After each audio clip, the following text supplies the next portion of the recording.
Bueno, qué gusto estar aquí juntos otra vez, ahora, bueno, en pantalla.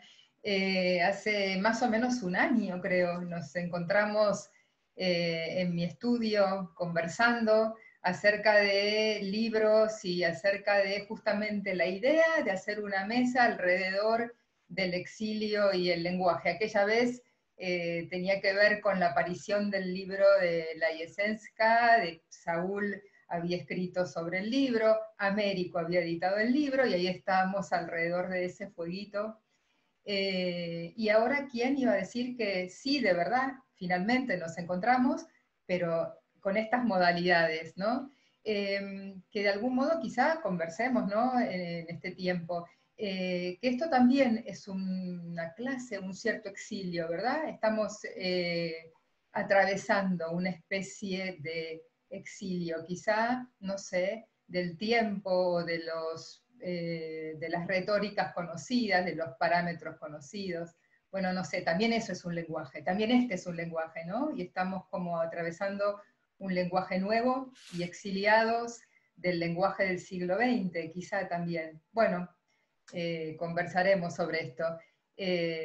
Hola a los amigos fuera del estudio exiliados. Hola Ana, ¿cómo estás? Hola Saúl. Efectivamente, recuerdo muy bien esa Hola. conversación eh, en tu estudio. Tiene que ver con la salida de tu libro, Yesenska. Y fue una larga conversación muy amigable, eh, rodeada de cafés de estilo, bueno, yo digo de estilo turco, pero no sé exactamente cómo lo decís vos. Armenio Café oriental oriental, griego. café oriental. Que a mí me trae mucha memoria, digamos, de la infancia. Ujú. Y en un momento, no sé cómo, apareció la idea de que podíamos organizar algún encuentro que pretendíamos tuviera eh, alguna inserción universitaria en ese momento sobre el exilio, ¿no?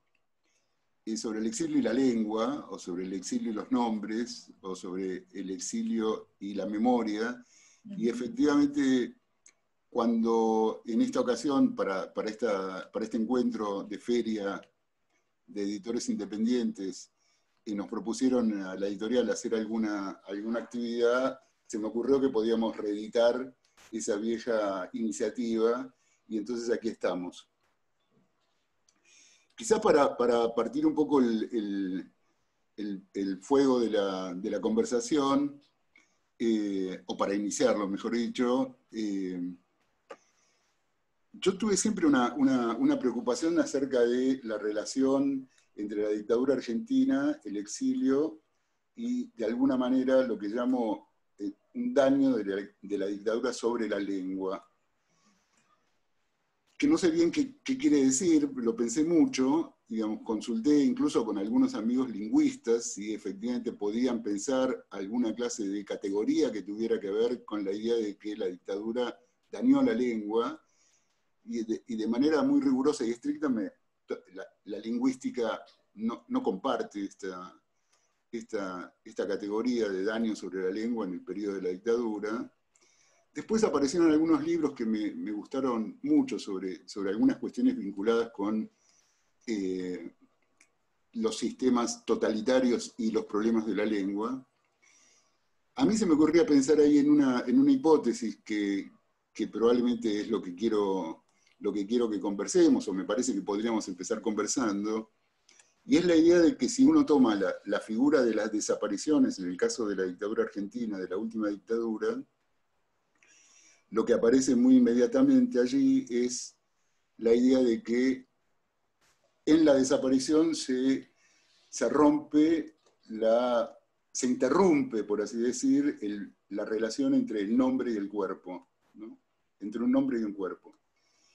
Y que no hay otro modo de pensar esa interrupción, sino a partir de un efecto sobre la lengua. Es decir, pues el nombre es aquello a partir de lo cual de algún modo se adviene a la lengua, se adviene además en condiciones de lengua materna, digamos, se adviene al nombre ligado a una territorialidad, y rota esa relación, la dictadura me parece que ahí enfocó uno de sus aspectos más perversos, en el sentido siguiente, digamos, no solo por aquello que tiene que ver con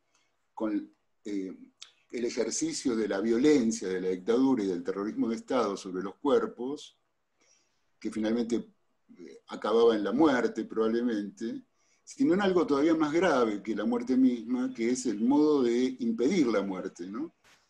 Creo que efectivamente haber roto esa relación entre el nombre y el cuerpo es un modo de, no solo de matar, sino de arrebatar la propia muerte, ¿no? Es decir, el nombre de algún modo asegura una relación simbólica, digamos, con la muerte, y en ese sentido me parece que fue una de las operaciones más brutales, ¿no? de la dictadura, que afectó, creo yo, la lógica misma del nombrar, ¿no?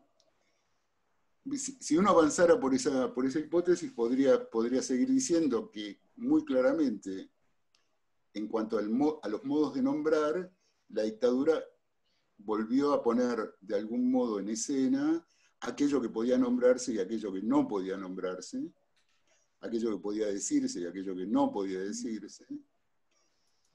Y en esa medida, digamos, yo no sé cuál es el alcance histórico que tuvo esto. Algunos amigos, Fogwill, por ejemplo, siempre se preguntó, digamos, bueno, ¿cuándo termina la dictadura, ¿no? La dictadura termina efectivamente en el momento en el que, en el año 83, asume el gobierno democrático Raúl Alfonsín, o se extiende en sus efectos mucho más allá de esta cronología, ¿no?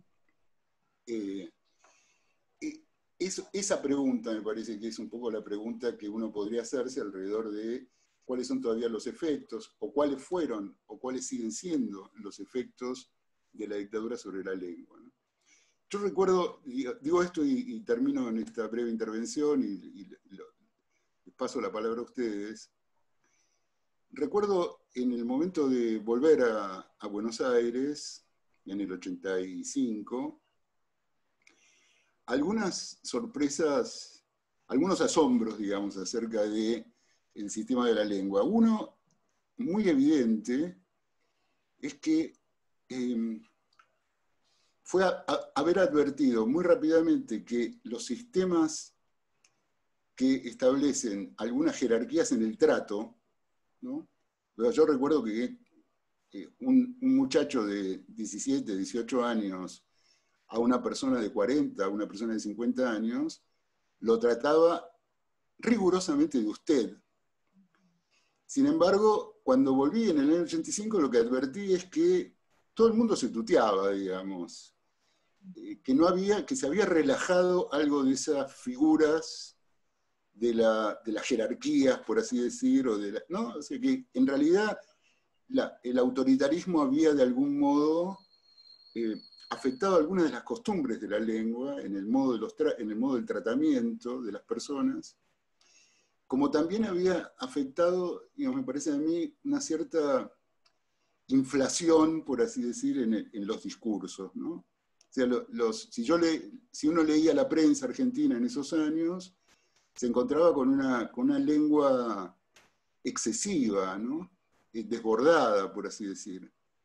Que esas son memorias muy inmediatas del momento en el que yo mismo volví aquí y algunos efectos que consideré que podían ser tenidos en cuenta en relación con la situación de la lengua, ¿no? Bueno, con esto abro la conversación. Voy a señalar algo de lo primero que dijiste, que tenía que ver con los nombres.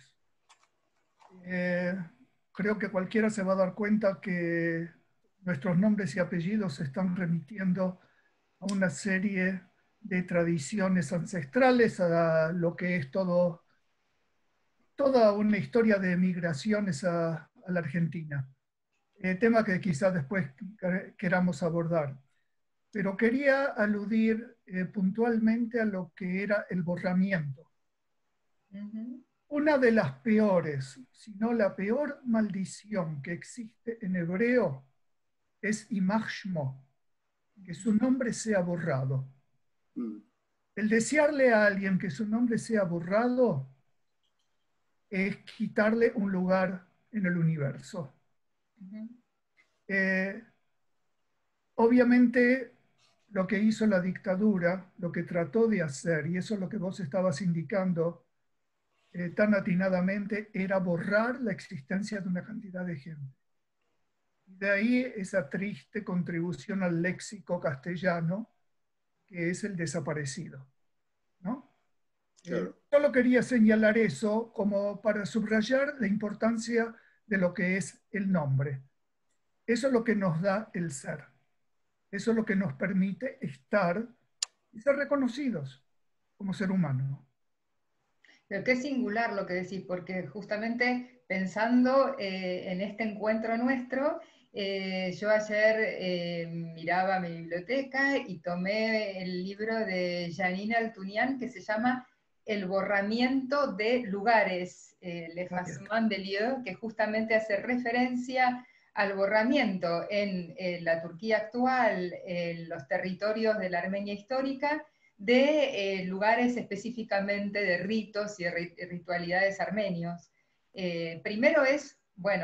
Segundo, el borramiento de lugares, pero tiene que ver obviamente con un borramiento del nombre con la desaparición de los cuerpos. Son cosas que se dan de manera conjunta, ¿no? Un cuerpo que no está, un nombre que se borra, un lugar que se borra. Entonces, ¿qué relación hay entre el nombre, el lugar y el cuerpo? Que es una relación muy íntima. Que hablando de intimidad, hay un psicoanalista francés tunecino que dice que en realidad lo que pasa con el exilio es una cuestión de un fuera del lugar, y si hay un fuera del lugar es porque hay una exterioridad que en definitiva no se logra, porque siempre yo estoy acá, pero no estoy allá. Entonces, al no estar allá, es la exterioridad que tiene que ver con una existencia que en el exilio se hace, ¿no? Este que en el exilio se hace tan notoria y explosiva también, hablando de ex. Es muy singular. Quizá nuestra tarea como escritores sea ir poniendo un nombre que siempre falla, en definitiva, porque no es un nombre a ese cuerpo, sino que es un nombre a otro cuerpo dentro del cuerpo de un texto, ¿no? Y por eso siempre fallamos y por eso volvemos a intentar, y por eso esta sensación que tenemos también, no sé si ustedes coinciden, de fracaso, ¿no? No sé si les pasa, esta sensación de intentar nombrar, parece que sucede, pero en definitiva uno siente enseguida un fracaso, no sucedió y otra vez vuelve la maquinaria a funcionar con la intención y la necesidad de dar ese nombre, que nunca es, porque nunca coincide con el cuerpo aquel, ¿no? No sé si les pasa. Me va a pasar ahora lo mismo que me pasó antes con lo de Américo. Voy a tomar una parte de lo que dijiste al comienzo. Y si queremos historizarlo, si nos remitimos a la historia antigua, vamos a ver de qué manera en cada proceso de conquista, una de las primeras cosas que se hace es volver a nombrar el lugar que se ha conquistado. Si le echamos una mirada a algo más cercano, que es el mapa europeo de la Segunda Guerra Mundial, vamos a ver que en muchos casos buscamos una ciudad, un pueblo, y vamos a encontrar o que desapareció o que ha recibido un nuevo nombre, el nombre de quienes ahora lo ocupan. Y lo que habría que pensar entonces es qué es lo que le hace ese cambio a la ciudadanía. Es decir, ¿qué nombre tienen? ¿Con qué se identifican? ¿Con qué tradición? ¿No? Que es otra manera de subrayar la importancia del nombrar. Por lo que sigo de lo que dicen tanto Ana como vos, Saúl, el nombre estaría radicalmente ligado a un modo de habitar, ¿no? O sea, se habita un nombre a su vez se habita un cuerpo, digamos, y del mismo modo que se habita un cuerpo, se habita un nombre, o se habita un territorio, digamos, un lugar, ¿no? Y en ese sentido, parecía que el nombre es efectivamente aquello que marca este modo de habitar, ¿no? De modo que afectar la relación del nombrar, digamos, probablemente esté muy en relación con la lógica misma del exilio, es decir, de no poder habitar aquello que había sido dado para habitar, ¿no?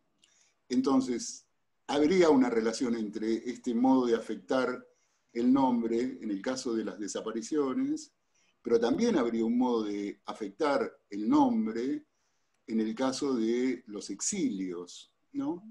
Es decir, que en el caso de los exilios, el nombre que queda muy claramente afectado es el de Argentina, en este caso, digamos, o Buenos Aires, o el de un espacio que efectivamente ha sido de algún modo tachado, ¿no? Digamos.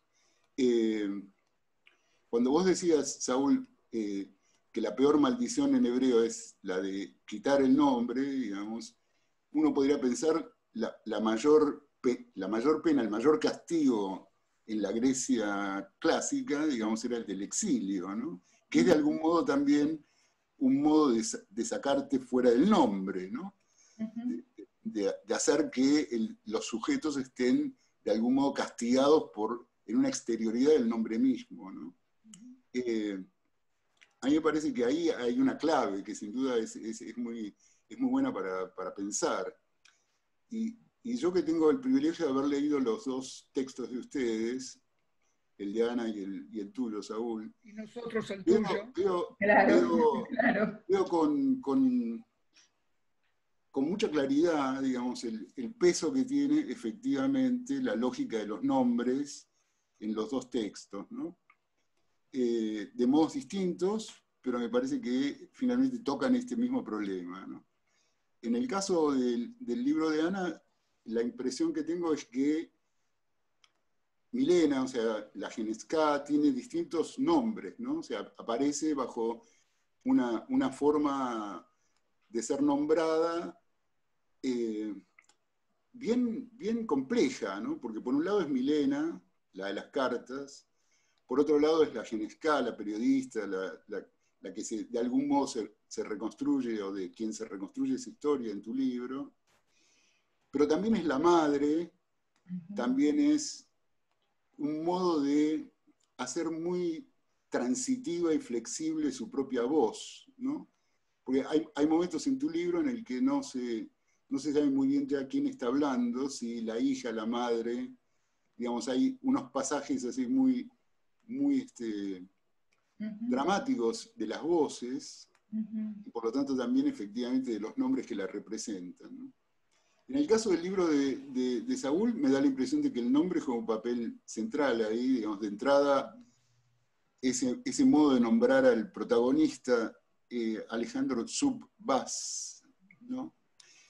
Que da una sensación de, ese sub ya de entrada remite a una lógica de subsuelo, ¿no? de inframundo, de sótano, acompañado además con ese bas, que es lo más bajo de lo bajo, digamos, ya tiene una sonoridad que en sí misma es muy reveladora, ¿no? Digamos, muy reveladora, sobre todo por el hecho de que es un personaje que vive ahí interrogándose acerca de su identidad, de su pasado, de su memoria. Y el momento, digamos, en el que se produce alguna transformación en el personaje que narra, mejor dicho, también en el caso del libro de Saúl hay momentos de superposición entre la voz del narrador y la voz del protagonista, de Alejandro. Pero el momento de transformación del personaje de Alejandro Sub-Bas tiene que ver con el encuentro con otro nombre, con un nombre de hecho, que es el nombre de una mujer, que tiene una transformación realmente muy enigmática, digamos, porque tiene un nombre, digamos, civil y un nombre íntimo, por así decir, ¿no? porque todos tenemos de algún modo varios nombres, ¿no? Y de alguna manera los nombres en los que caemos tienen que ver con algunas funciones y con algunas modalidades de los sujetos de nombrarnos, o de los otros para nombrarnos, pero en el caso de esta mujer hay una transformación de una letra, ¿no? De Tamara a Tamar. Y me parece que es absolutamente significativa. Quería preguntarte, digamos, cómo ves esto, Saúl, y cómo ves vos, Ana, la situación de la protagonista de tu texto, digamos, de la Genesca, en relación con los nombres, ¿no? Con sus propios nombres. Lo dejo ahí, a ver si... Yo creo que también coincidimos también con tu libro, que los tres estamos alrededor, y es como paradójico esto, de una dislocación, ¿no? Hay siempre esa confusión, en realidad, en el caso de tu libro, Américo, es como una exuberancia de la dislocación.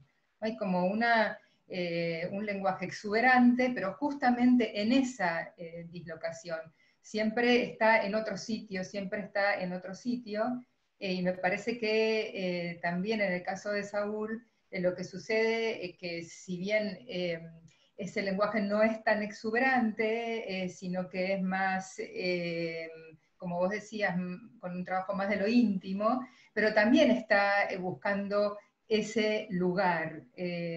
Mientras ustedes hablaban, yo pensé, se me apareció Herta Müller, claro, con esto de los distintos nombres a una Europa que parece homogénea, pero sin embargo varía en las ciudades, varía en los pueblos que están en otro sitio con otros nombres. Y pensaba otra vez en este psicoanalista tunecino francés, Fethi Benslama, que él hace una distinción entre sitio y lugar, ¿no? Él dice que lo que pasa con el exilio es que hay un error en cuanto a la colocación del lugar, no hay lugar. Hay sitio, porque alguien es emplazado en un sitio, es colocado en un sitio, pero no tiene lugar. Y lo particular, y acá vuelvo a abordar lo que estaban diciendo, es que etimológicamente lugar deviene al adverbio luego. Entonces, el lugar, que es una localización física y espacial, tiene que ver con algo también temporal. Y entonces pensaba, claro, una violencia sucedida no sé cuándo, tiene también sus efectos en el futuro, porque el lugar deviene luego, ¿sí? Deviene un futuro, ¿no es cierto? Deviene eso que va a suceder. Entonces lo que sucedió en la dictadura sigue sucediendo de alguna manera, porque ese lugar que se perdió tiene como astillas después en la lengua, en los afectos, ¿no? También pienso en Spinoza, porque ¿qué es también la lengua sino esa serie de afectos que son dichos, ¿no? Y sí, en el caso de Milena, esa confusión está porque ella es también la hija, es la madre, es el territorio y es, en el caso de Milena particularmente, lo intraducible, aquello que no tiene posibilidad de ser traducido. Y no tiene posibilidad de ser traducido porque justamente no tiene territorio. Lo que se traduce es un cuerpo. Hay sobre el final de tu libro una afirmación muy categórica de ella, de Milena, en el sentido de que no voy a traducir, ¿no? O sea, Claro. de negarse a la traducción, aun cuando todos sabemos que en realidad ella efectivamente tradujo, ¿no? Tradujo Sí, a Kafka, al sí, chico. sí, Otro sí. problema ahí es, en tu libro, digamos, para volver sobre la cuestión de las lenguas, es la lengua de Kafka, porque ¿qué era ese? Bueno, esto lo trabajó bastante bien Deleuze, ¿no? Con la idea de Kafka por una literatura menor, ahí trabaja justamente la figura de Lisch como una lengua menor respecto del alemán, ¿no? Que estaría de algún modo estructurando la escritura de Kafka en esa lengua, ¿no? En Yiddish. alguna vez pensé que en realidad Kafka seguía siendo un escritor eslavo, porque me parece que todo su imaginario es un imaginario eslavo, aunque ese imaginario eslavo se expresara en alemán, o mejor dicho, en yiddish, ¿no? Y aquí recuerdo otro libro de una amiga, que es Perla Sné, que trabaja sobre las consideraciones acerca de las lenguas, Sí. o el modo en el que las lenguas quedaron afectadas bajo las Sí. dictaduras, principalmente bajo la dictadura nazi, digamos, pero también hay algunas series de reflexiones sobre Argentina muy buenas. Y entonces ahí la hipótesis es que efectivamente esa lengua, digamos, era la lengua que estaba destinada a desaparecer, diríamos, ¿no? El yiddish. De modo que en el caso de Milena da la impresión de que esa negativa final a traducir tuviera que ver con esto mismo que estás diciendo, ¿no? Con la imposibilidad última de recuperar esa territorialidad con la propia escritura de Kafka, ¿no? Voy a tomar una palabra que mencionó Ana hace un rato, que es la palabra intimidad. Porque no olvidemos que todo lo que tiene que ver con los apellidos es bastante reciente. Que la manera en que nosotros éramos nombrados era en una relación íntima en el sentido de familiar. Es decir, éramos hijos de tal padre, éramos, bueno, en el árabe sigue creo hasta el día de hoy, ¿no? Uno es el padre de, es decir, no se utiliza el apellido en las relaciones que no sean civiles, ¿no? Un ejemplo puntual, cuando en la tradición judía se llama a alguien para que lea la Torá, se lo llama por el nombre hijo de y se nombra al padre, ¿no? El apellido no tiene nada que ver.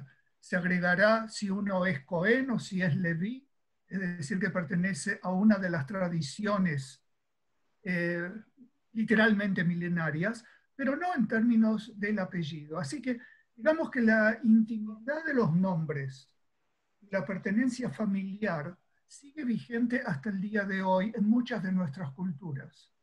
Lo otro que quería señalar en torno a eso es que muchos apellidos fueron cambiados en el momento de llegar a un nuevo país, ¿no? A mí me pasó algo bastante curioso que nunca olvido, y es que cuando saqué la ciudadanía estadounidense, una señora que era de lo más folclórica, una funcionaria que tenía uno de esos peinados años 50 fuera de onda, y por supuesto un prendedor con todas las lucecitas de la bandera norteamericana para que no hubiera duda alguna sobre el kitsch, me pregunta al obtener la ciudadanía si me quiero cambiar el nombre, ¿no? Le pregunté por qué y ella me miró y no entendió. Obviamente no le iba a explicar nada, ¿no? Pero su idea era poder llamarte John Smith. ¿Por qué te vas a seguir llamando Saúl Sofía? ¿No? Es decir, para ella el nombre era algo portátil, era algo que daba identidad, ¿no? Y es el horror de, otra vez, es otra manera de borrar. Es otra manera de borrar pertenencia, es otra manera de borrar identidades. Eso lo vemos cuando en muchas de las migraciones mucha gente asimilaba el nombre, a veces por necesidad para sobrevivir, ¿no? Pero otras veces era justamente para decir, bueno, yo me estoy ambientando a este nuevo territorio. Lo que se conecta con lo que ustedes dos estaban diciendo de la relación del nombre propio y del lugar. Y ahora pienso en el libro de Américo, ¿no? Porque justamente creo que él trabaja en esa zona límite donde el personaje, para nombrar, está en esa disyuntiva entre lo amoroso y la violación. Esa cosa guacha que sería la creación de un nombre que no tiene que aparecer sin violencia, aparece con violencia. Es decir, la violación está en la creación del nombre. Eso es lo que justamente tan singularmente trabaja Américo, de una manera tan potente, ¿no? Y además tan majestuosa porque sin decirlo, si va directo al hueso, violando el texto, así que si uno siente esa violación en la lectura, y se da cuenta que es así, sí, desde el comienzo, no hay manera de salir. Entonces, otra vez, ¿cómo tejemos la intimidad que aparece en el texto de Saúl con la violación que aparece en el libro de Américo, en la acción de dar un nombre, en la acción de nombrar? Es decir, ¿hasta dónde? ¿Cómo son esos componentes? Ahora que Saúl contó una historia que tiene incluso algún costado gracioso, sobre todo por lo del peinado. Y el prendedor, ¿no? Me voy a permitir también contar una historia que no deja de ser muy graciosa. En España se usa habitualmente el apellido del padre y el apellido de la madre. Yo estudié y conservo todavía un año en el que fui a matricularme en la facultad donde estudiaba. Me piden el nombre y después me entregan una tarjetita con la matrícula. Y cuando la leo, por supuesto no pedí que lo corrigieran porque me pareció fascinante el error. Me pusieron de primer apellido Cristo y de segundo apellido Falo.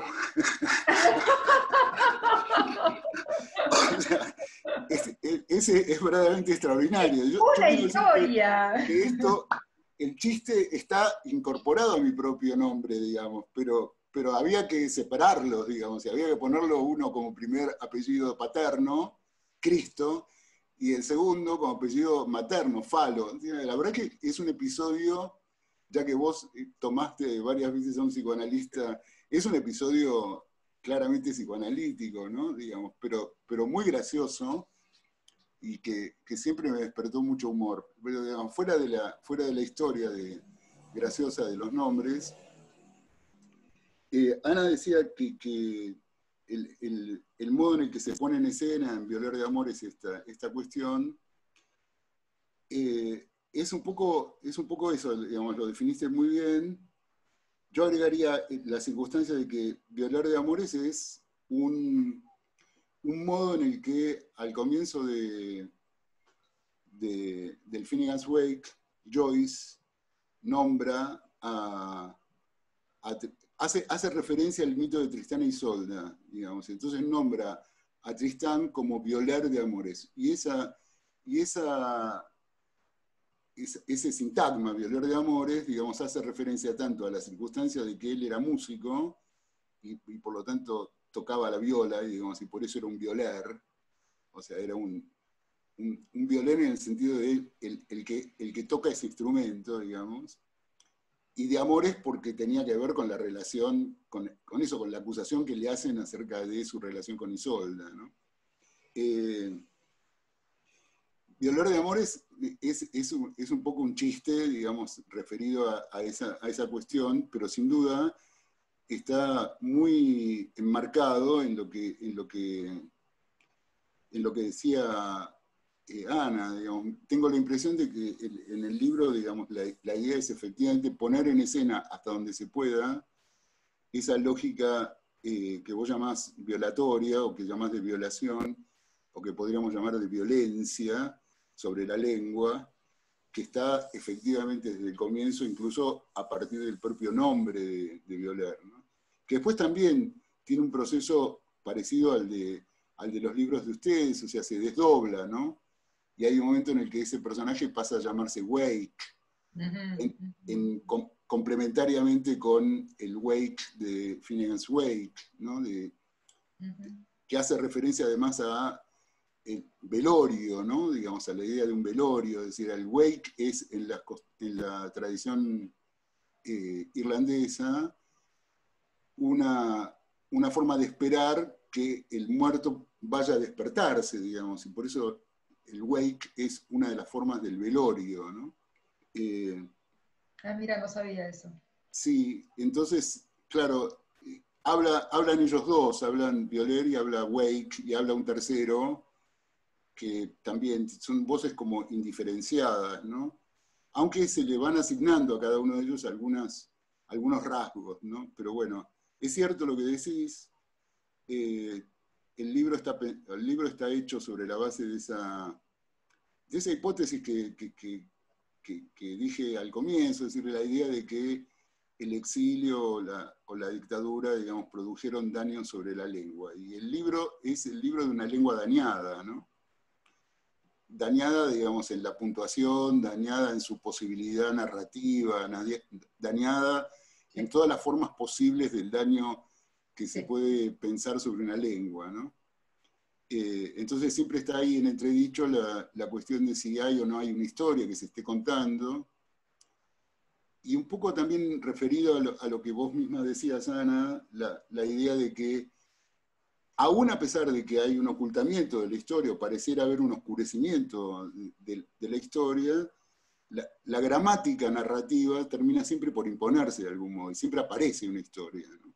Siempre se da curso, aún a pesar de esa oscuridad relativa que tiene, o de ese hermetismo que tiene, narrativo, siempre aparece una historia, ¿no? Digamos, como si el daño sobre la lengua, digamos, finalmente no pudiera completarse, puesto que la lengua misma tiene su propia lógica de reorganización, digamos, o de reestructuración, o de reformulación, ¿no?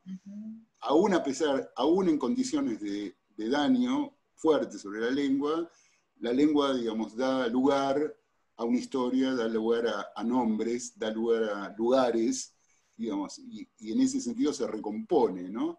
Y eso me parecía que era uno de los motivos de la lógica que tiene ese oscurecimiento en el libro, ¿no? Sobre la larga repercusión que tienen las palabras, para utilizar un epígrafe que utilicé en otro contexto, les quiero preguntar si uno de los legados negativos de la dictadura no es la facilidad con que la gente está utilizando la palabra dictadura. Bueno, ahí entramos a la banalidad, ¿no? Es que de pronto, bueno, muchos de nosotros crecimos con la idea de que había golpe y entonces era revolución. Y entonces la palabra revolución perdió el poder y el sentido que tenía. Cosa que también la noto en los estudiantes que tengo aquí en Estados Unidos, cuando muchos de ellos hablan de todas las revoluciones que han habido en América Latina. Y entonces uno les tiene que decir, señores, no, esperemos, a ver, ¿cuántas han habido en efecto? Entonces empecemos a pulir los términos. Revolución es una cosa, golpe de Estado es otra, dictadura es otra. Y de pronto cualquier orden que pudiera provenir de un gobierno se transforma en un dictamen dictatorial, ¿no? Entonces, nada, como ustedes están en Buenos Aires, yo lamentablemente ahora no lo estoy, quería preguntarles si habían reflexionado sobre el uso que se está dando a esa palabra y si lo ven como algo que deriva del hecho de que hemos banalizado el impacto de algunas palabras, que les hemos dado un sentido que realmente llama la atención justamente porque no marca lo que esa palabra quiere decir.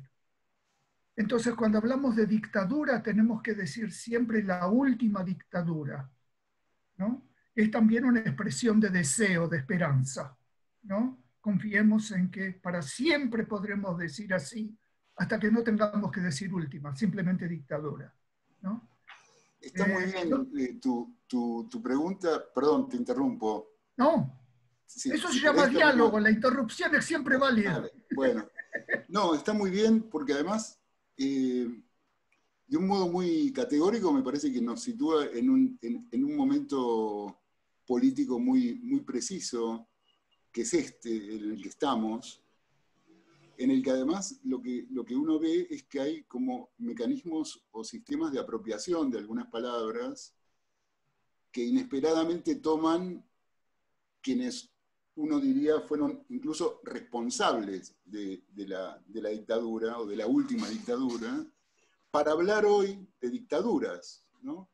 Entonces, la derecha argentina hoy está diciendo que el gobierno actual, digamos, en las condiciones en las que estamos, construye una dictadura o construye lo que podría efectivamente pensarse como una dictadura en la medida en que restringe libertades, en la medida en que ordena cuarentenas, en la medida en que establece algunas políticas sanitarias que van contra, digamos, algunas lógicas que la derecha en general ha tomado como lógicas contra la libertad, digamos. Me parece que es una excusa fenomenal para avanzar sobre las vidas, ¿no? Nuevamente.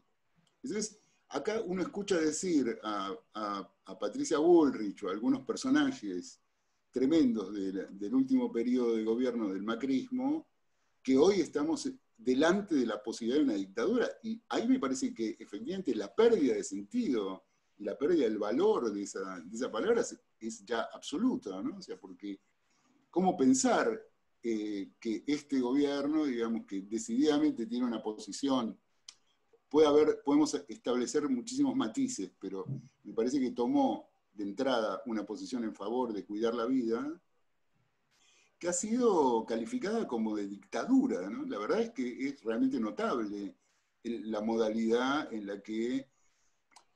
Yo entiendo que el argumento de Saúl va, digamos, en un sentido más genérico y que efectivamente la palabra ha sido de algún modo diluida, digamos, porque me parece que las palabras políticas, en general, no solo dictadura, sino muchas palabras políticas, incluso la palabra democracia, es una palabra que también ha, de algún modo, sufrido ese mismo vaciamiento de sentido, ¿no?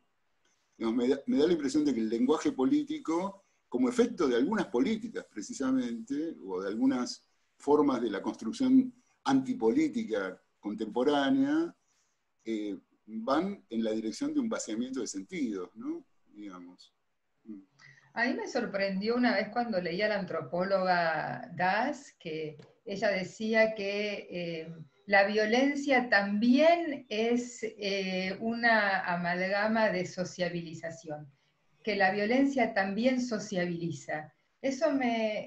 Cuando leí eso me quedé muy sorprendida porque, claro, yo creía que siempre los entramados más, digamos, fuera de lo violento, sociabilizaban.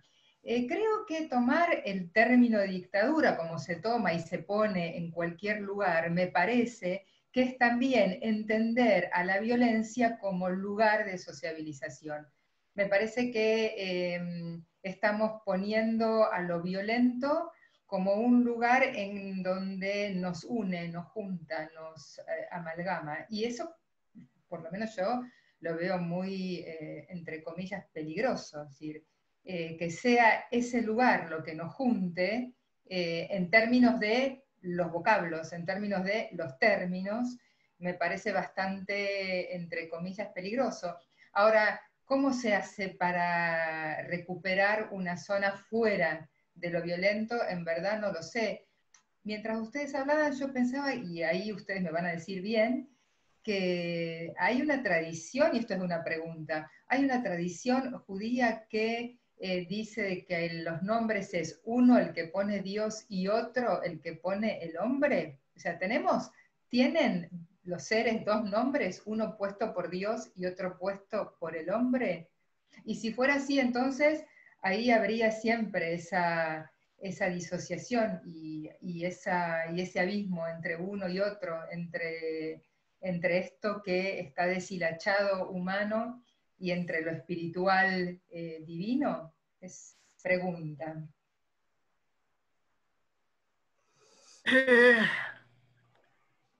Me cuentan, que yo sepa no.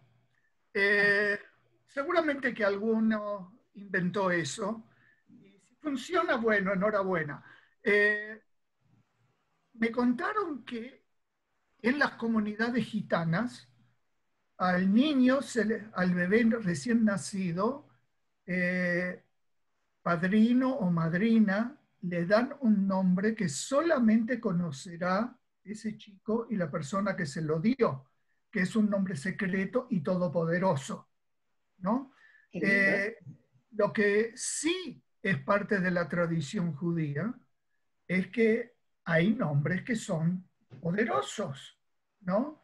Eh, Nos estamos alejando bastante de por donde habíamos empezado, pero eh, hay el nombre, el tetragramatón, que hasta el día de hoy nosotros no sabemos cómo se pronunciaba solamente el día del perdón en el Sancta Sanctorum por el sumo sacerdote, ¿no? Es decir, no es un nombre que no, puede ser dicho por los demás. Es decir, la idea de un nombre sagrado lo vamos a encontrar en muchísimas tradiciones. La idea de que el nombre tiene un cierto poder. Si queremos bajar un poco del monte Sinaí a un nivel más terrenal, digamos que Abracadabra también, ¿no? Y el ábrete sésamo también tiene su impacto. Pero yo lo quería llevar, si me permiten, a otra pregunta que tiene que ver un poco con uno de los planteos que hizo Américo al comienzo. Y es, ¿cuál es ese legado de la dictadura con el que todavía estamos viviendo? ¿No? Más allá de lo que estábamos señalando recién, que es el manejo de esa palabra con una facilidad que no le corresponde, ¿no? Es, ¿qué qué otras marcas perciben ustedes? Y al mismo tiempo, ¿qué creen ustedes que desde la cultura se puede hacer para realmente fortalecer las instituciones democráticas? Y me permite una contextualización a la pregunta, ¿no? Y disculparán la autorreferencia. Eh,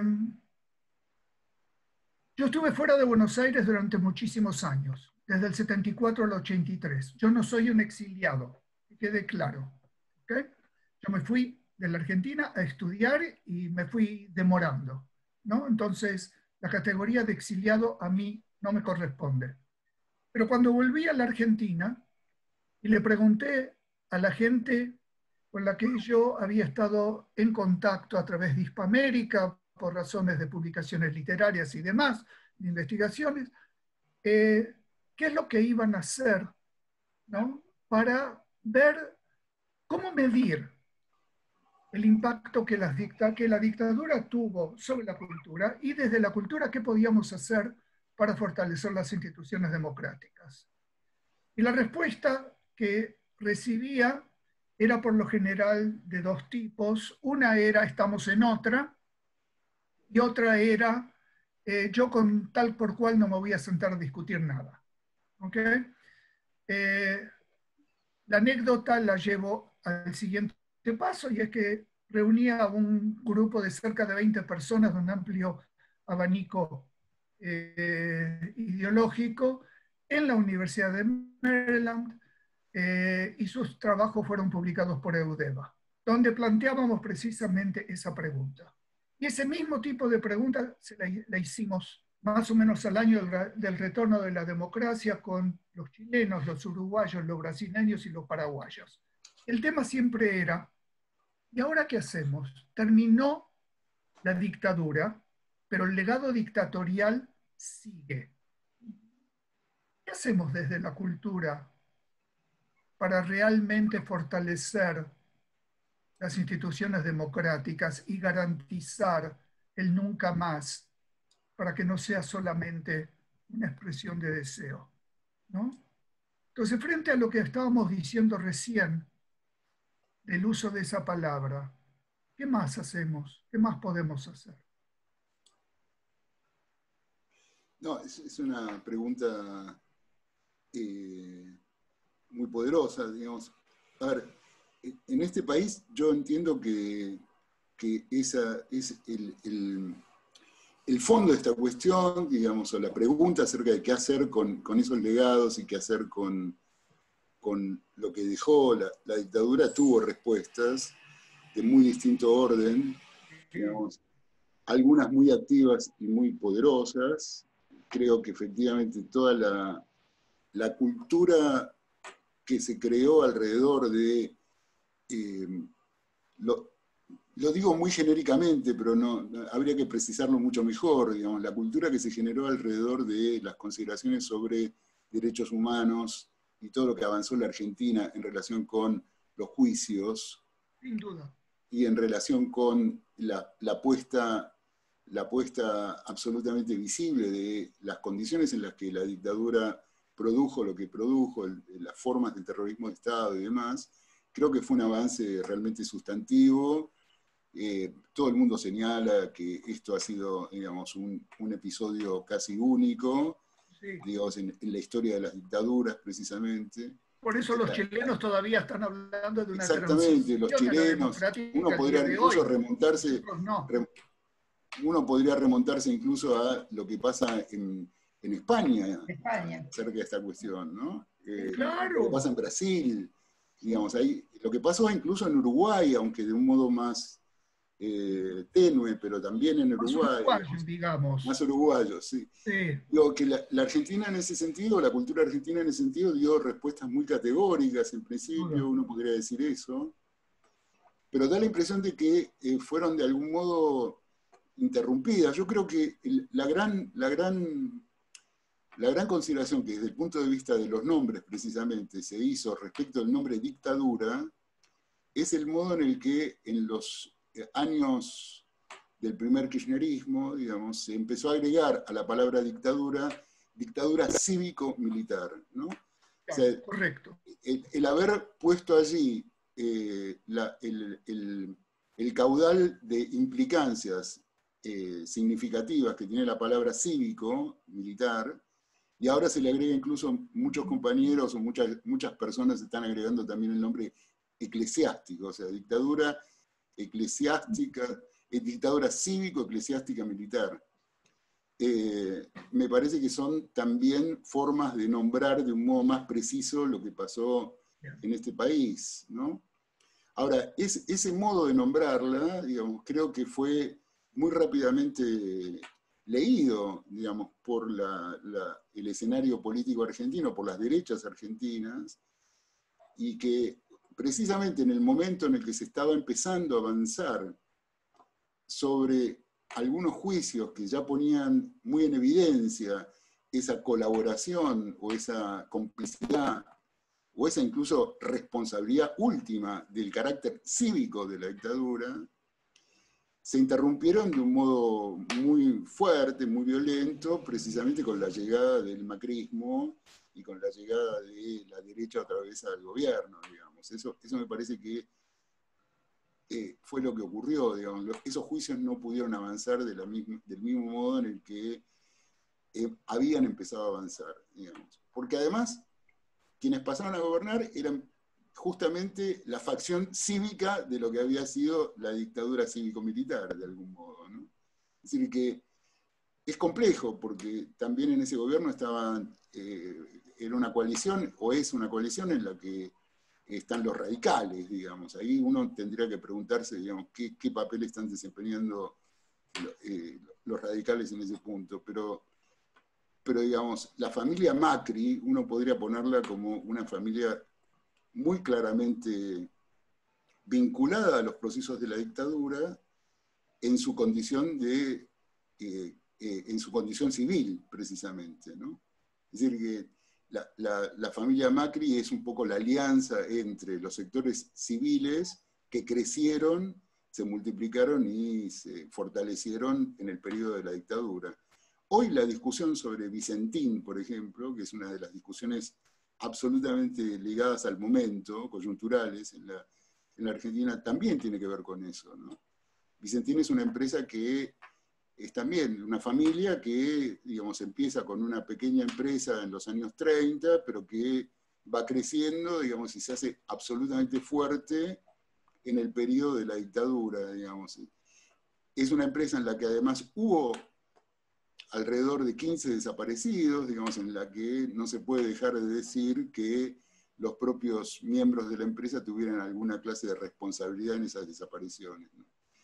Digamos, ese hallazgo, digamos, o ese modo de nombrar la dictadura me parece que fue un avance muy sustantivo en relación con la pregunta que hace Saúl. Sin embargo, me da la impresión de que no responde por completo para nada a lo que Saúl interroga, que creo que es más bien una pregunta acerca de el restablecimiento de las instituciones democráticas, ¿no?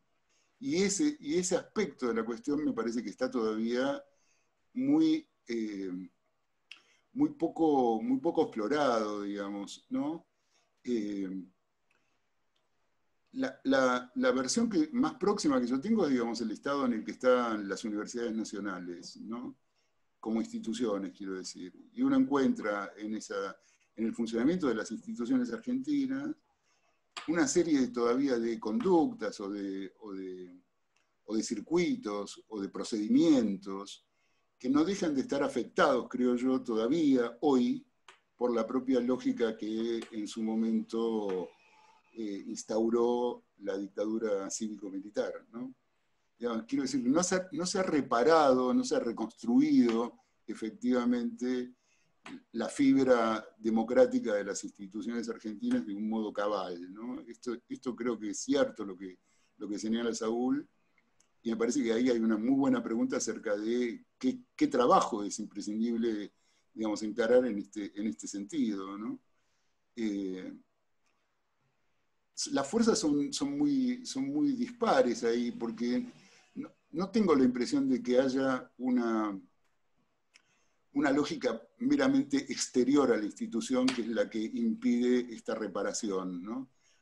Yo creo que es las propias figuras, la propia inercia de las instituciones la que permanece todavía ligada a esos legados, a esos efectos que señala Saúl. Probablemente sea necesario reinstituir, ¿no? O sea, producir corrientes instituyentes y no tanto trabajar en la reparación, ¿no? Digamos, sino en volver a instituir, ¿no?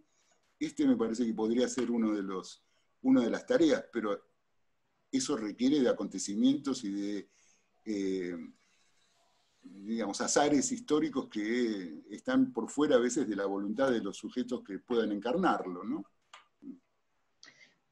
Mientras hablaban, yo estaba pensando en un poema de Celan que se tradujo al castellano como angostura, o también Stretal o angosto, Erführung en alemán, y que es un poema largo, y que retoma Blanchot, y en uno de los versos que se refiere al desplazamiento y se refiere a la expulsión, en uno de los versos Celan dice, no leas más, mira. No mires más, camina. Esos versos son tan impactantes que lo toma Blanchot para hablar sobre el silencio. Celan hace referencia a la circunstancia particular del desplazamiento. En ese desplazamiento no se puede leer, o sea, no leas más, mira lo que está pasando, no mires más, camina. Esto me hace pensar en la pregunta del quién nombra. ¿Quién nombró?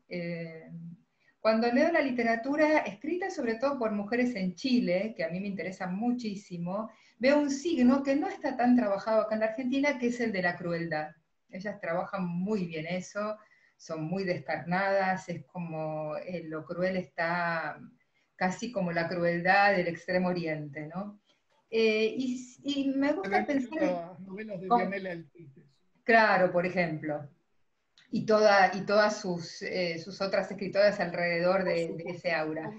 Y pensaba que quizá, porque en Chile no hubo lo que sí, aquí en Argentina, lo que decía Américo, que la narrativa del derecho no se presentó. Es decir, ese quién habla judicial no se presentó. Acá tuvimos un derecho que habló, ¿sí? Hubo una narrativa desde la ley y desde el derecho y desde la justicia que estuvo hablando en un escenario, en un teatro, como decían Arendt, armando un teatro del nombre y diciendo. Entonces, quizá los escritores o la literatura más tradicional se sintió más relajada, porque ya hubo alguien que estuvo diciendo y no tuvo que asumir esa crueldad en el decir. El nunca más ya se dijo, se escribió, se habló. Lo que sucede, como dice Américo, es que pasado ese momento del no mires, no leas más, mira, no mires más, camina, ¿cómo se puede ahora sí leer y cómo se puede ahora sí nombrar desde la literatura, no dependiendo exclusivamente del derecho, de esa narrativa, asumiendo otros sectores de la cultura, que creo que sí que se está haciendo, ¿no? Que se hace, asumiendo ese lugar de la lectura y del nombrar, pero que me parece que está muy ligado a cómo el derecho presentó esta cuestión, por lo menos acá en la Argentina, a diferencia de otros países de Latinoamérica, por suerte también, ¿no? Porque los juicios permitieron ese escenario, yo creo, para que algo se calme. Hubo un momento de una calma, y eso fue, me parece a mí, gracias a los juicios, ¿no? Lo que sucede que una pregunta que también se me plantea, y que se plantea también muchos antropólogos, esa calma que sucede temporalmente después del juicio, ¿se mantiene o no alcanza? O no alcanza, siempre hay que renovar algo. Es necesario renovar, como vos decías, Américo, algo más instituyente, institucional, constituyente, fundacional, cada vez, porque no alcanza. No sé, es una pregunta. No cada vez, pero lo que no se puede hacer es decir, hemos cumplido porque hemos llevado a cabo los juicios, ¿no? Con eso no basta. Es decir, No. es la parte judicial fundamental, ¿no? Es decir, estoy totalmente de acuerdo con el ni olvido, ni perdón, ni justicia, punto. De eso no se discute, ¿no? Por lo menos yo no le veo otra alternativa. Pero lo que sí veo, ¿no? Es que no podemos pasar a la complacencia, a sentirnos cómodos por haber llevado a cabo eso. Y eso lo vemos también en otros países, lo vemos en Europa, donde sí se hicieron juicios y donde se está llevando a cabo todo el tratamiento penal, ¿no? Lo que nos queda, y obviamente va a ser después de la pandemia, ¿no? Es aquello que nos está señalando también Américo. Es decir, no se trata de un revoque, no se trata de darle una nueva mano de pintura, ¿no? Hay que refundar una serie de instituciones para que podamos seguir adelante de otra manera, para no seguir cometiendo las mismas fallas que cometemos periódicamente, ¿no?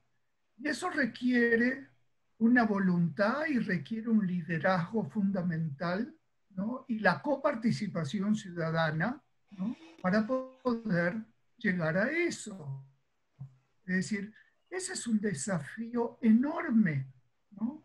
Pero creo que, no sé, a lo mejor este es un efecto optimista dentro de todo, es que una crisis como la que estamos viviendo en todo el mundo en este momento, quizá no sea un mal momento para realmente, por lo menos pensarlo, trazar algunos lineamientos y decir, bueno, cuando podamos, cuando se abran las jaulas, esto es lo que vamos a tener que enfrentar, ¿no?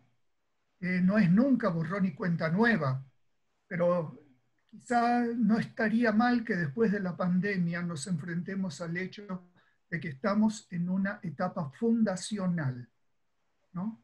En cuanto a estas instituciones. Y en este caso estoy pensando puntualmente, porque en eso estamos tanto Américo como yo, en las universidades. De las universidades pensar en todo el sistema educativo, ¿no? Es decir, es la base de la ciudadanía.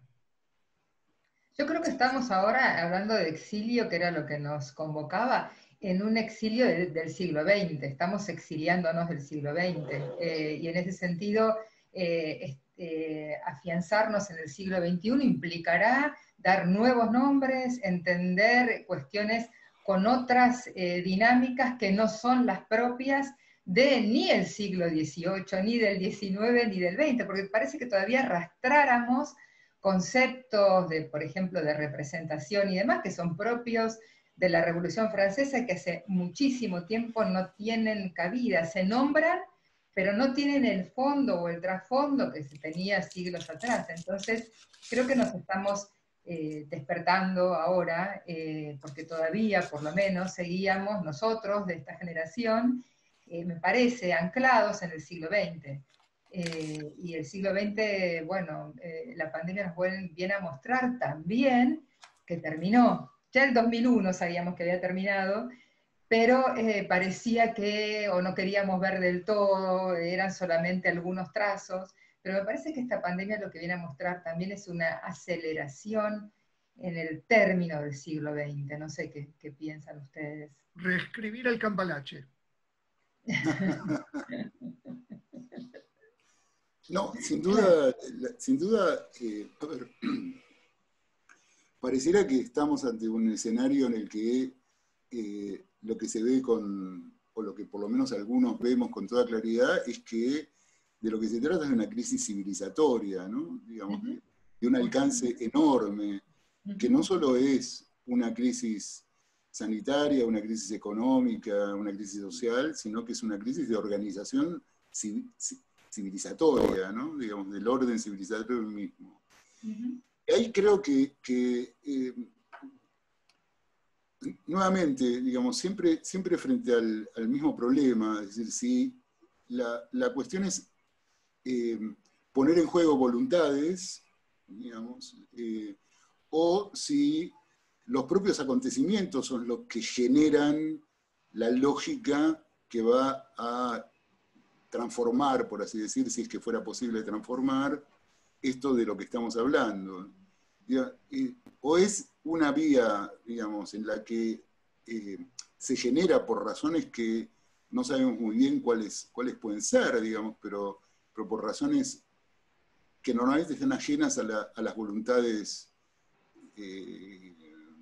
sociales o a las voluntades personales, algún acontecimiento que permita efectivamente, como dice Saúl, refundar, y en ese caso o refundar o repensar o reorganizar, digamos, el orden civilizatorio, o si estamos ante una repetición, digamos, de una crisis. Yo creo que en esta crisis se puso de manifiesto algo que en las crisis más recientes del capitalismo contemporáneo no había aparecido con la dimensión que tiene hoy, ¿no? Porque las crisis del 2008, las anteriores, son crisis, o fueron crisis que creo que terminaron afectando muy especialmente el orden financiero, ¿no? Digamos. En cambio, en esta crisis se puso absolutamente de manifiesto que la crisis es una crisis de relación entre el capital y el trabajo, es decir, que el problema está más bien dado por el hecho de que los trabajadores no van a trabajar, digamos, para cuidar la salud, y en la medida en que no trabajan no generan valor, digamos, ¿no? No generan bienes o no generan riqueza, diríamos. Entonces, pareciera que en esta pandemia global se puso muy de manifiesto, muy claramente de manifiesto algunas consideraciones que podrían pensarse en torno a los conflictos entre el capital y el trabajo. Es decir, mientras las crisis eran exclusivamente financieras, parecía que la propia lógica de los capitales financieros se reconstituía a partir del funcionamiento de los mercados mismos, ¿no? En cambio aquí pareciera que lo que está en juego, digamos, es la base material misma del sistema de producción o del sistema social general, digamos, y en ese sentido pareciera que es mucho más agudo lo que se presenta o lo que va a presentarse en estos próximos meses que aquello que vivimos en las crisis más o menos sucesivas no sé, de las inmobiliarias, de las financieras, de los bancos. Entiendo que algo de ese orden está poniéndose muy, muy en escena. Y la otra cosa que es verdaderamente notable, digamos, es cómo, por ejemplo, antes de la pandemia y durante la pandemia, diría, empezó a haber corrientes muy inorgánicas, pero muy masivas, de protesta social en muy diversos lugares, ¿no? Empezando aquí muy, muy cercanamente por lo de Chile, pero también en muchos otros países, y recientemente en Estados Unidos, Saúl, lo podrás describir bastante bien, con el tema del Black Lives Matter, sí. Matter, ¿no? Que me parece que el otro día leía algunas descripciones de cómo fueron esos episodios, y da la impresión de que hay una ola, diríamos, que no pertenece a ninguna voluntad organizativa, pero que sin embargo al interior mismo de la ola, o de esa corriente, empieza a haber mecanismos de organización, ¿no? Extraños. Leía, por ejemplo, que en el caso del modo en el que incendiaron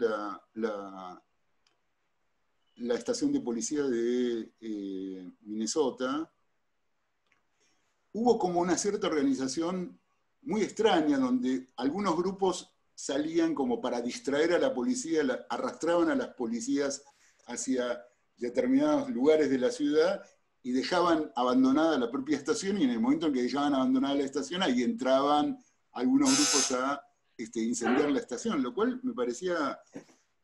Y la definición era que no había ninguna organización que previamente hubiera pensado esto mismo, sino que se dio en el propio acontecimiento, digamos, ¿no? Al comienzo fue así. Sí, sí. Ahora, es interesante que hace unos meses la ola primordial era el Me Too. De pronto el Me Too, no. Ahora es Black Lives Matter, que es bastante amorfa en el sentido de que hay muchos intereses encontrados allí, muchas ideologías encontradas, no es algo orgánico, pero si quisiéramos llevarlo al comienzo de esta charla, que podríamos seguir, pero yo les aviso que hace casi 1 hora y media que estamos hablando y va para largo, es algo que llama la atención sobre, a ver, percibo y lo conecto con cómo empezamos, que Black Lives Matter está diciendo yo también quiero que reconozcan mi nombre, ¿no? Sí, sí, claramente. Yo tengo mi nombre, soy así, estoy en un plano de igualdad con los demás, ¿no? Como yo no soy más el exiliado, no soy más el marginado, ¿no? El Me Too era otra cosa, ¿no? Era la demanda de ciertos derechos y la demanda de justicia por otras violaciones, ¿no? Aquí lo que se está diciendo, ¿no?, es tratar otro tipo de violencia, que es la marginación, el no ser incluido como una parte integral de la sociedad, ¿no? Yo quiero mi nombre, quiero mi lugar. Que de alguna manera como que estamos volviendo, creo que no es un ardid retórico quiero creer que no, pero estamos volviendo al planteo inicial, que tiene que ver con el definir quiénes somos y el exigir la aceptación de quiénes somos, tal como somos, ¿no? Y no como otros quieren que seamos, ¿no? A mí me deja pensando que estuvimos conversando alrededor del nombre, pero también creo alrededor de la potencia y de la impotencia en la distribución de esos nombres. ¿Quién los distribuye? ¿Cómo se distribuyen? ¿Con un tono de potencia o con un tono de impotencia? Pienso en el capitalismo que habíamos hablado, Américo habló del capitalismo financiero, pero si el capitalismo informacional, que es donde estamos ahora metidos, tiene y toma su fuerza en la distribución de información. Y si la distribución de información es a través también de los nombres y de la palabra, estamos metidos dentro de esa zona de fuerza y estamos en tensión con esa fuerza nosotros, que somos los que también nombramos. Entonces me parece que por eso nos sentimos tan incómodos y se nos presenta esta pregunta. ¿Cómo distribuimos el nombre? ¿Quién lo distribuye mientras estamos dentro de esta zona vertiginosa de capitalismo informacional? Eso es lo que me hace pensar. Estamos los artistas y los escritores muy, me parece, en el abismo, muy tocados ahora, porque justamente nuestra herramienta está siendo tomada por ese capital y por el capitalismo. Es nuestra herramienta. Y esa herramienta es usada para distribuir esa fuerza. Bueno, habrá que redefinir zonas de tensión, me parece. Sí, una de las cosas que me parece que fue surgiendo en la conversación tiene que ver no solamente con el desarraigo del nombre, sino con la dificultad para nombrar, ¿no? Yo creo que estamos ante una dificultad para nombrar qué es aquello que tenemos por delante, ¿no? Qué es aquello que hoy está sucediendo. No tenemos las palabras probablemente, ¿no? O sea, cuando yo decía antes que quizás esto desnudó la relación entre el capital y el trabajo, estaba remitiéndome a textos clásicos, digamos, a textos que efectivamente son textos del siglo XIX. Creo que vos, Ana, de algún modo lo esbozabas antes. Y no tenemos, sin embargo, todavía las palabras precisas para nombrar qué es lo que está sucediendo, cómo está sucediendo y qué es aquello que podría suceder, ¿no? Probablemente eso tenga de interesante también este escenario, ¿no? Es decir, que no estamos alrededor de buscar el lenguaje que nos permita efectivamente intervenir sobre esta escena.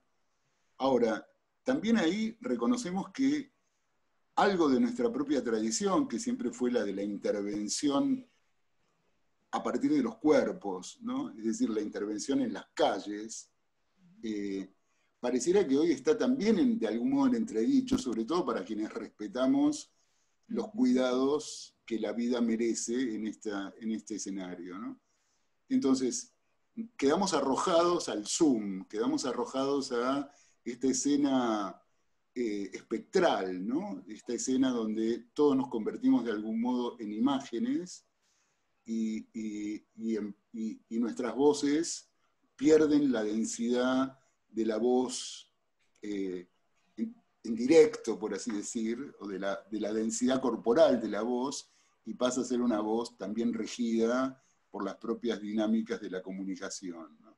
Entonces, o por los propios procedimientos de la comunicación. Entonces, estamos en un escenario muy complejo, digamos, digamos, así como es necesario probablemente pensar en palabras nuevas o modos nuevos de nombrar aquello que está por delante nuestro, también tenemos una memoria, ¿no? de lo ya nombrado, de cómo traducir eso ya nombrado. El otro día, por ejemplo, me encontré frente a la irrupción de un sentimiento de romper la computadora, pero de verdad de romperla, digamos, que es aquello que efectivamente todos sabemos muy bien que ocurrió en los albores, por así decir, de los movimientos sociales contemporáneos o modernos, cuando los obreros ingleses intentaban romper las máquinas, ¿no?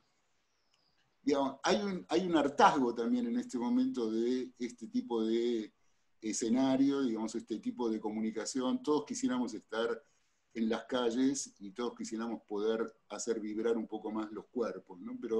Pero bueno, estamos en ese dilema. Yo creo que es un dilema realmente único, ¿no? En el que estamos, y novedoso, por otro lado, ¿no?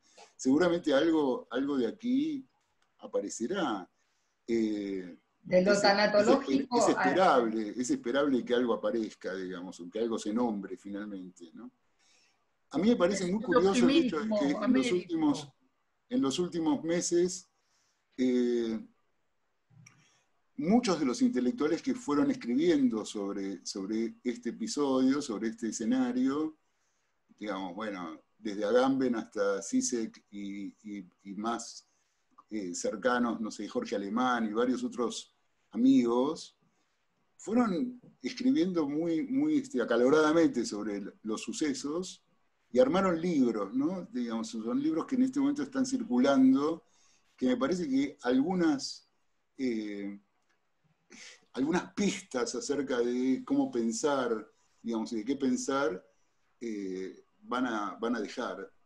Yo me dediqué, por ejemplo, a revisar algunos textos clásicos de la literatura y la peste, ¿no? Y ahí me encontré con algunas cosas realmente formidables, ¿no? O sea, formidables, en el sentido más o menos siguiente, es una hipótesis, exclusivamente una hipótesis. Repasando esos textos que van desde, no sé, Lucrecio, Boccaccio, las crónicas medievales, las novelas más modernas sobre la peste,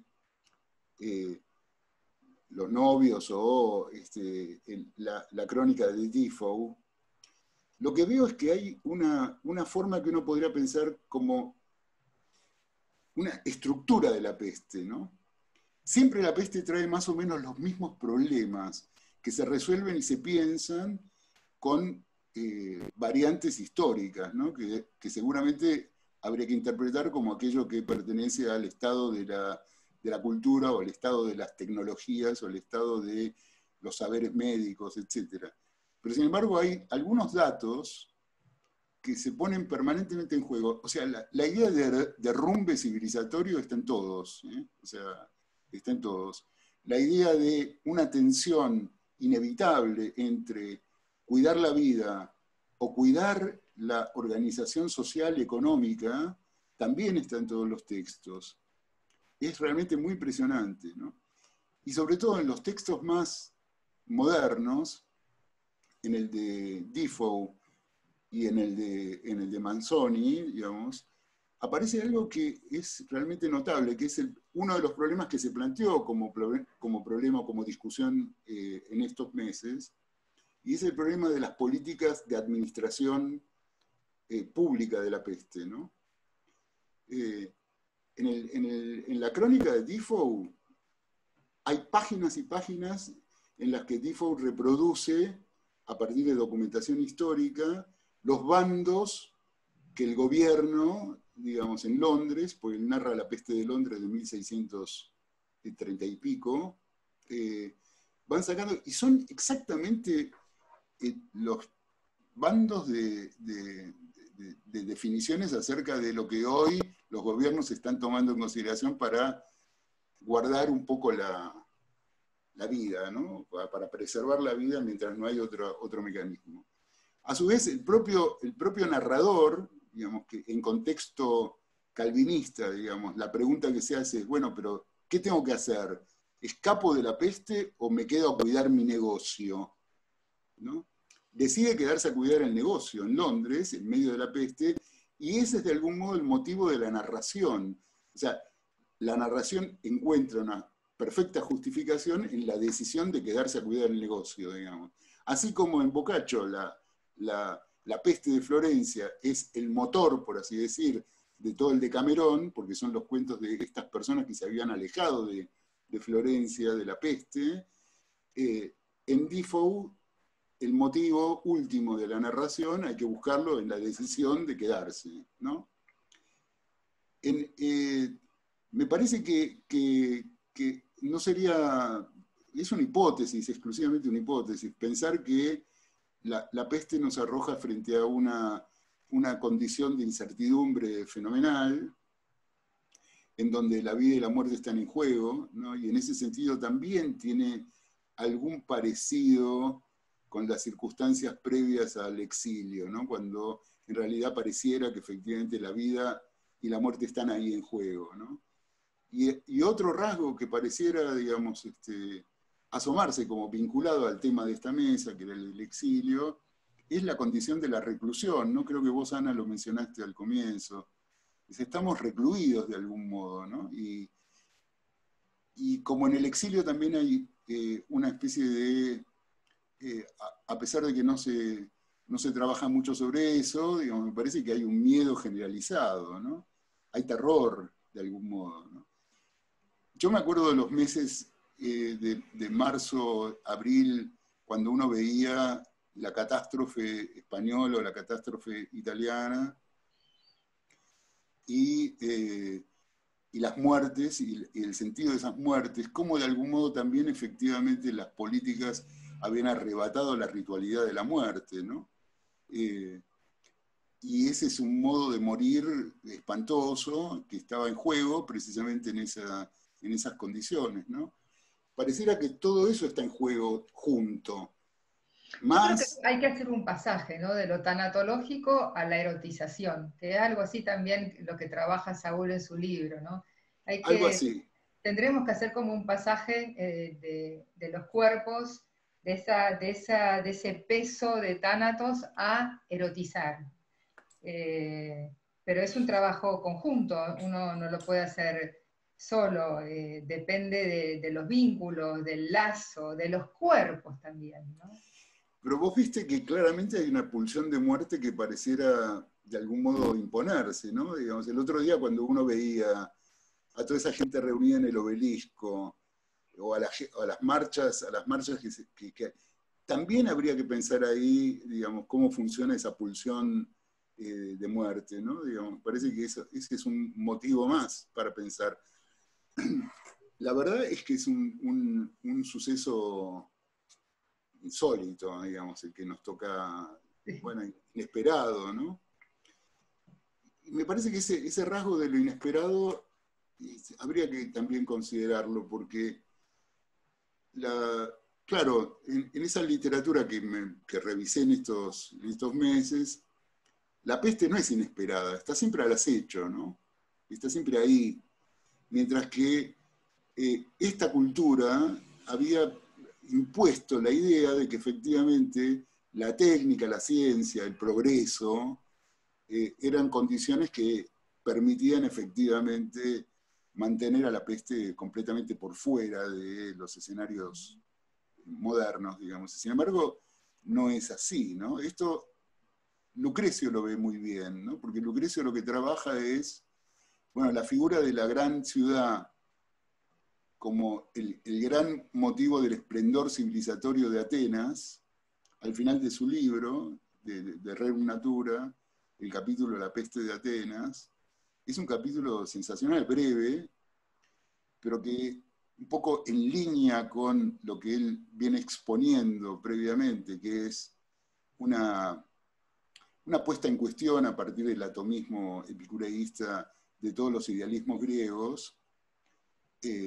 Finalmente muestra en ese capítulo sobre la peste de Atenas el derrumbe de aquello que había sido la ilusión de la gran ciudad, que había logrado además mantener efectivamente en su propia composición excluido todo signo de violencia, ¿no? O sea, Atenas se podía concebir como ese esplendor civilizatorio que lograba resolver sus conflictos excluyendo la violencia. Y sin embargo, aparece una peste, ¿no?